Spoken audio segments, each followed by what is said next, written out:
పుట్టిన బిడ్డకు ఆరోగ్యకరమని, తల్లిపాలతో ఆరోగ్యపరంగా ఎన్నో లాభాలు ఉన్నాయని రిమ్స్ డైరెక్టర్ జయసింగ్ రాథోడ్ అన్నారు.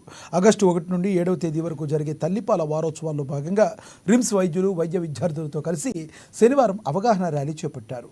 బిడ్డకు తల్లిపాలు ఇవ్వడం వల్ల గర్భధారణ సమయంలో పొందిన బరువును తగ్గించుకోవడానికి ఎంతో దోహదం చేస్తుందని డైరెక్టర్ చెప్పారు. మధుమేహం, రక్తపోటు, గుండెపోటు, రొమ్ము క్యాన్సర్ వంటివి వాటి నుండి బయటపడవచ్చన్నారు. అలాగే పిల్లల ఎదుగుదలకు, పోషణకు అవసరమైన ప్రోటీన్లు, విటమిన్లు, మినరల్స్ సమపాళ్లలో లభిస్తాయని తెలిపారు.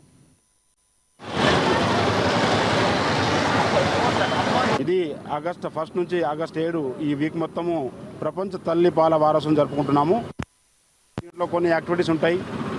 బ్రెస్ట్ ర్యాలీ ఒకటి, అదేవిధంగా క్విజ్ పోటీలు, అదేవిధంగా fruit distribution, plus role play, రకరకాల ఈ వీక్ మొత్తం యాక్టివిటీ చేయాలని మాకు గైడ్లైన్స్ ఉంది.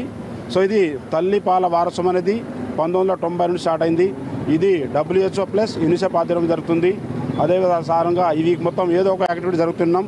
దీంతో యూస్ఫుల్ ఏంటంటే ఎప్పుడైతే బిడ్డ పుట్టిన ఇమ్మీడియట్గా విత్ ఇన్ 1 అవర్లో తల్లిపాలు దాపియాలి, మురుపాలు. సో దాపడం వల్ల అడ్వాంటేజ్ ఏంటంటే ఇన్ఫెక్షన్ రాదు, అస్తమా రాదు, గ్యాస్ట్రోఎంటరైటిస్ రాదు. అదేవిధంగా తల్లికి కూడా రొమ్ము క్యాన్సర్ రాదు, ఓవరియన్ క్యాన్సర్ రాదు. ఇటు ప్లస్ పిల్లలు ఒబేసిటీ గారు, ఇటువంటి కొన్ని మనకు లాభాలు ఉన్నాయి. కనుక మనము ప్రజలను ఎడ్యుకేట్ చేసేది ఏంటంటే నార్మల్ డెలివరీ కావచ్చు, సిజేరియన్ సెక్షన్ కావచ్చు, బిడ్డ పుట్టగానే ఇమ్మీడియట్ 1 అవర్లో మురుపాలు పట్టాలి.